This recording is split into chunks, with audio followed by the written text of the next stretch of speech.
Hi students, welcome to our channel Physics Concepts by Ali sir. ఈరోజు సెషన్లో మనము ఈ క్లాస్ 10లో ఉన్నటువంటి ఫస్ట్ లెసన్ కెమికల్ ఈక్వేషన్స్ రియాక్షన్స్లో ఉన్న మిగిలినటువంటి టాపిక్స్ గురించి డిస్కస్ చేద్దాం. దాంట్లో మొట్టమొదటిది ఆక్సిడేషన్. ఆక్సిడేషన్ అంటే మనం రెండు డెఫినేషన్స్ తీసుకోవచ్చు. What is men by oxidation?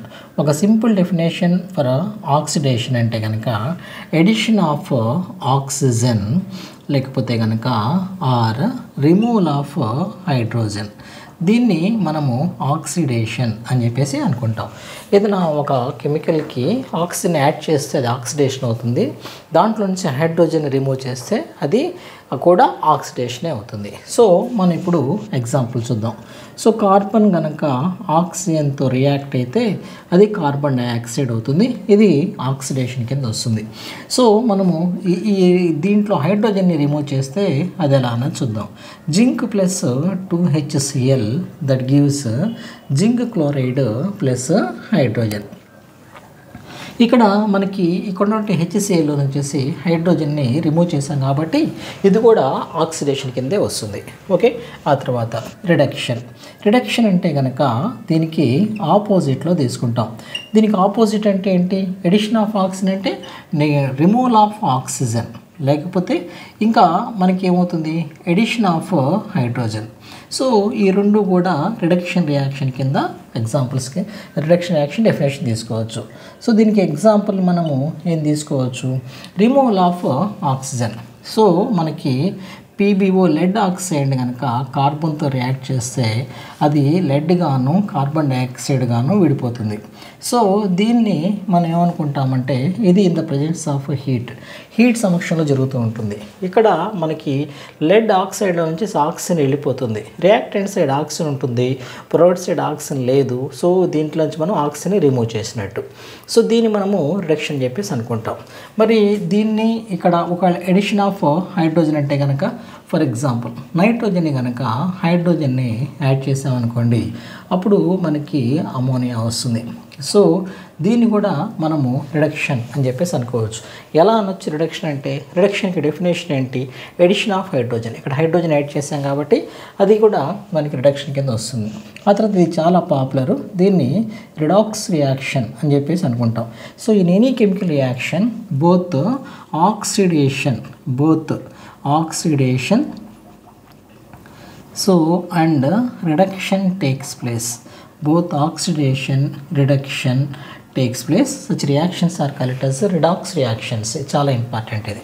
So దీంట్లో మనము ఎగ్జాంపుల్ కింద మనం ఏం తీసుకోవచ్చు అంటే కనుక ఒకవేళ మనం కనుక కాపర్ ఆక్సైడ్ తీసుకున్నాం అనుకోండి, దీనికి మనం కార్బన్ని యాడ్ చేస్తే అప్పుడు ఏమవుతుంది? ఇక్కడ కాపర్ ప్లస్ CO2. సో ఇక్కడ మళ్ళీ మనము అబ్జర్వ్ చేస్తే ఇక్కడ చూడండి, ఇక్కడ CuO అనేది Cuగా మారిపోయింది. సో ఇక్కడ మనకి రియాక్టెంట్ సైడ్ ఏమో కాపర్ ఆక్సైడ్ ఉంది, కాపర్తో పాటు ఆక్సిజన్ ఉంది. ప్రొడక్ట్ సైడ్ ఏమో కాపర్తో ఆక్సిజన్ లేదు, అంటే ఆక్సిజన్ ఏమైంది? రిమూవ్ అయింది. రిమూవల్ ఆఫ్ ఆక్సిజన్ని మనం ఏమనుకుంటాం? ఇక్కడ చూడండి, రిమూవల్ ఆఫ్ ఆక్సిజన్ అంటే కనుక అదేమవుతుంది? రిడక్షన్. సో ఆ తర్వాత ఇక్కడ రియాక్టెంట్ సైడ్లో కార్బన్ ఒకటే ఉంది, కానీ మనము ప్రొడక్ట్ సైడ్ చూస్తే కనుక అక్కడ ఏమైంది? ఈ రెండు చూడండి, రియాక్టెంట్ సైడ్ కార్బన్ ఉంది, కానీ ప్రొడక్ట్ సైడ్ మాత్రం కార్బన్ డైఆక్సైడ్ ఉంది, అంటే కార్బన్కి ఆక్సిజన్ యాడ్ అయింది. సో దీన్ని ఏమనుకుంటాం మనం అంటే కనుక ఎడిషన్ ఆఫ్ కార్బన్కి ఆక్సిజన్ యాడ్ అయ్యి కార్బన్ డైఆక్సైడ్ అయింది. సో దీన్ని మనం ఏమనుకోవచ్చు? Edition of oxygen. దాన్ని అనుకుంటాం ఆక్సిడేషన్ అని చెప్పేసి మనం అనుకోవచ్చు. సో ఇక్కడ మనకి ఈ రియాక్షన్లో both oxidation as well as reduction రెండు జరిగినాయి కాబట్టి ఇటువంటి రియాక్షన్ని మనం ఆక్సిడేషన్ రియాక్షన్ అని చెప్పేసి అనుకుంటాం. అయితే ఇక్కడ ఆక్సిడైజింగ్ ఏజెంట్స్, ఆ తర్వాత రెడ్యూసింగ్ ఏజెంట్స్ ఏవో చూద్దాం. ఇప్పుడు ఆక్సిడైజింగ్ ఏజెంట్ అంటే ఏదైతే కనుక ఆక్సిడేషన్ జరగడానికి ఉపయోగపడుతుందో అది జరుగుతుంది, అది ఇన్ఫ్లుయెన్స్ చేస్తుందో దాన్ని ఆక్సిడైజింగ్ ఏజెంట్ అని చెప్పేసి అనుకుంటాం. ఇక్కడ మనకి కాపర్ ఆక్సైడ్ ఉంది, ఆ తర్వాత కార్బన్ ఉంది. సో ఇక్కడ కాపర్ ఆక్సైడు ఇక్కడ కాపర్గా మారటానికి రీజను కార్బన్.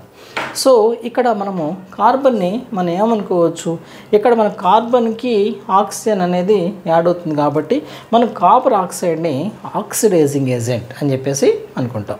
మరి కార్బను ఇక్కడ ఆక్సిజన్ నుంచి కార్బన్ ఏం చేస్తుంది, కాపర్ ఆక్సైడ్లో ఉంచేసి ఆక్సిజన్ తీసేస్తుంది కాబట్టి రెడ్యూసింగ్ ఏజెంట్ అని చెప్పేసి అనుకుంటాం. సో కాపర్ ఆక్సైడ్ ఏమో ఆక్సిడైజింగ్ ఏజెంట్, కార్బన్ ఏమో రెడ్యూసింగ్ ఏజెంట్.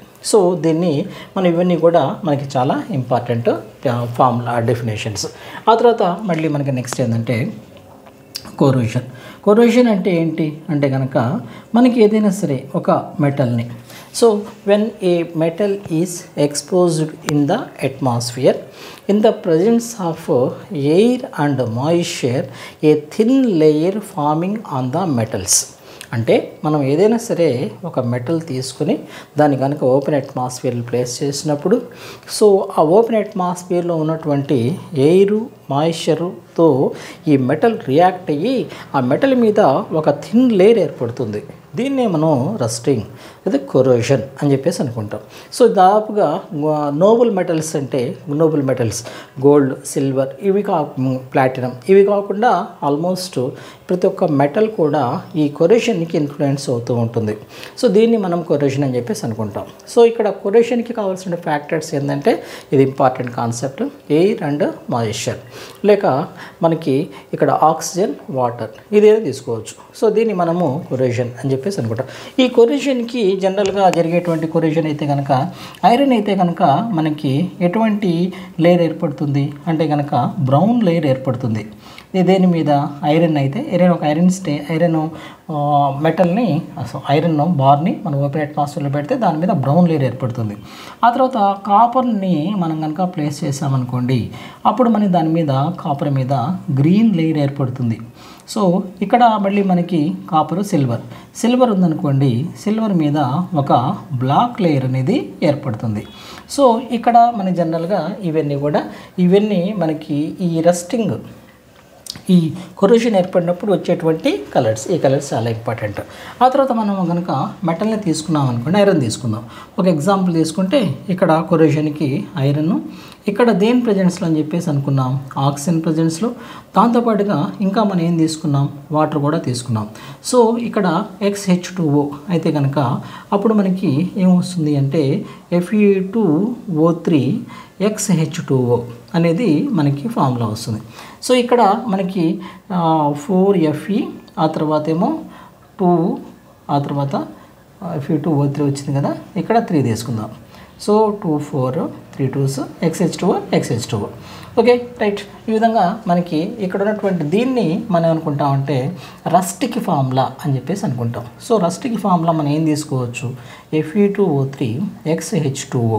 ఇక్కడ X అనేది నెంబర్ ఆఫ్ మాలిక్యూల్స్, అంటే ఒక్కొక్క మాలిక్యూల్లో తక్కువ రస్టింగ్ ఫామ్ అయిందంటే దానికి రీజన్ ఏంటి అంటే కనుక నెంబర్ ఆఫ్ మాలిక్యూల్స్ తక్కువగా ఉన్నట్టు. ఓకే, ఈ విధంగా మన రస్ట్ కూడా డిస్కస్ చేయొచ్చు. అయితే ఈ రస్టింగ్ వల్ల, దీని కొరోషన్ వల్ల ప్రాబ్లం ఏంటి, కొరోషన్ వల్ల మెటల్ అనేది వీక్ అయిపోతుంది. ఆ తర్వాత ఆబ్జెక్ట్ బికమ్స్ యూజ్లెస్. అందువల్ల ఈ కొరోషన్ని మనం ఏం చేయాలంటే ప్రివెంట్ చేయాలి. So what are the preventing methods for corrosion అంటే కనుక నెంబర్ 1 పెయింటింగ్, ఆ తర్వాత ఆయిలింగ్, ఆ తర్వాత గ్యాలనైజింగ్ అంటే ఏదైనా ఒక మెటల్ని మెటల్తో కోటింగ్ చేస్తే దానికి గ్యాలనైజింగ్ అని చెప్పేసి అనుకుంటాం. ఎల్లాయింగ్ అంటే mixing of 2 or more metals, దాన్ని మనం ఎల్లాయింగ్ అని చెప్పేసి అనుకుంటాం. ఎలక్ట్రోప్లేటింగ్, ఇవన్నీ కూడా మనకి ఇవి ప్రివెన్షన్ ఫర్ ద రస్టింగ్, ఆ ప్రివెన్షన్ ఫర్ ద కొరోషన్. ఆ తర్వాత ర్యాన్సిడిటీ, ఇది చాలా ఇంపార్టెంట్ కాన్సెప్ట్. దీంట్లో ఉన్నటువంటి అసలు ర్యాన్సిడిటీ అంటే ఏంటంటే ఎప్పుడైతే కనుక ఇక్కడ ఆయిల్స్, ఫ్యాట్స్ ఆక్సిడైజ్ అవుతాయో అప్పుడు ఆ substance when oils and fats are oxidising they becomes rancid and their taste and smell changes. Rancid అంటే అది స్పాయిల్ అయిపోవడం, అంటే బ్యాడ్ స్మెల్ వస్తుంది. దాన్ని మనం ర్యాన్సిడిటీ అని చెప్పేసి అనుకుంటాం. ర్యాన్సిడిటీ దేనికి పర్టికులర్గా జరుగుతుంది అంటే కనుక ఇక్కడ ఉన్నటువంటి ఫుడ్స్ కానీ ఆయిల్స్, ఫుడ్స్, ఫ్యాట్స్, ఆయిల్స్, అవి ఆక్సిడైజ్ అవుతాయి. ఆక్సిడైజ్ అవ్వటం అంటే ఏంటి? అవి కనుక అట్మాస్ఫియర్లో ఉన్నటువంటి ఆక్సిజన్తో రియాక్ట్ అయితే అవి ర్యాన్సిడ్ అవుతాయి, అంటే అవి స్పాయిల్ అవుతాయి. స్పాయిల్ అవుతున్న మనకి ఎలా తెలుస్తుంది? బ్యాడ్ స్మెల్ వస్తుంది, బ్యాడ్ ఆర్డర్ వస్తుంది, దాంతో టేస్ట్ కూడా మారిపోతుంది. సో ఇవి కన్సూమ్ చేస్తే కనుక it leads to the health issues అన్నట్టు. సో దీనికి ర్యాన్సిడిటీని అవాయిడ్ చేయడం కోసం మనం ఏం చేయాలి అంటే కనుక యాంటీ ర్యాన్సిడిటీ సబ్స్టాన్సెస్ మనం వాడుకోవాలి. దాంతోపాటుగా మనం ఏం చేస్తామంటే వీటిని ఎయిర్ టైట్ కంటైనర్స్లో మనము వీటిని ఈ ఫుడ్ సబ్స్టాన్సెస్ ప్లేస్ చేస్తే అప్పుడు మనకి ఈ ర్యాన్సిడిటీ నుంచి మనము జస్ట్ అవాయిడ్ చేయొచ్చు. దాంతోపాటుగా ఇప్పుడు మనకి పొటాటో చిప్స్ ఉన్నాయి అనుకోండి, ఫర్ ఎగ్జాంపుల్ మనం ఏదైనా సరే పొటాటో చిప్స్ ప్యాకెట్స్ తీసుకుంటే దాని లోపల మనకి నైట్రోజన్ ఎయిర్ని ఫ్లష్ చేస్తారు. దానికి రీజన్ ఏంటంటే నైట్రోజన్ ఎయిర్ అనేది అది ఒక ఐడియల్ గ్యాస్ లాగా పనిచేస్తుంది. అంటే ఇది నాన్ రియాక్టివ్ గ్యాస్. ఎందుకని నాన్ రియాక్టివ్ అంటే కనుక ద వ్యాలెన్స్ రేషియోలో హాఫ్ ఫిల్డ్ ఆర్బిటాల్స్ ఉంటాయి. జనరల్గా నేచర్లో 2 రకాలటువంటి గ్యాసెస్కి స్టెబిలిటీ ఉంటుంది. నెంబర్ 1 కంప్లీట్లీ వ్యాలెన్స్ రేషియో కంప్లీట్గా ఫిల్ అయినవి, నెంబర్ 2 ఏమో హాఫ్ ఫిల్ అయినవి. నైట్రోజన్లో ఉన్నటువంటి వ్యాలెన్స్ రేషియోలో హాఫ్ ఫిల్డ్ అవటం వల్ల అవి హైయెస్ట్ స్టేబుల్ అవటం వల్ల అవి ఎటువంటి కాంపౌండ్స్ కూడా రియాక్ట్ కావు. అందులో ఇప్పుడు నైట్రోజన్ కనుక మనం పొటాటో చిప్స్లో ఫ్లష్ చేస్తే అవి రియాక్ట్ అవ్వకుండా ఆ పొటాటో చిప్స్ ఎక్కువ కాలం పాటు ప్రిజర్వ్గా ఉంటాయి అన్నట్టు. దాంతోపాటుగా మనము ఇక్కడ అదే దాని ప్లేస్లో ఆక్సిజన్ని కనుక ప్లేస్ చేస్తే oxygen is easily combining with the substances and get spoils.